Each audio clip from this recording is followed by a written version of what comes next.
আপনি ভীষণ কিপটে। আপনার ছেলে ছেলে বৌদি ঠিক মতো খেতে দেন না। ওদের না দিলেও তোমাকে দেবো। তুমি আমার ঘরের লক্ষ্মী, তুমি যা যা খেতে চাইবে তাই দেবো। বলো বলো কি কি খাবে তুমি বলো। বললে মনে রাখতে পারবেন না, দাঁড়ান। আমি সকাল থেকে রাত অব্দি কি কি খাই আমি বলে যাচ্ছি, আপনি খাতাটায় টুকে নিন।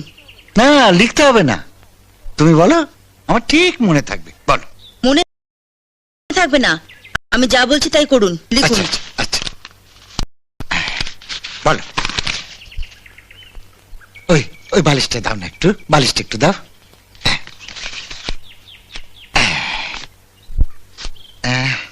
বলো। সকালে সকালে ব্রেকফাস্টে হাঁসের ডিমে 12খানা অমলেট। অমলেট? 12খানা। কি হলো? পড়ে গেল, করে নেবো। আমি জানতাম এমন কিছু একটা ঘটবে।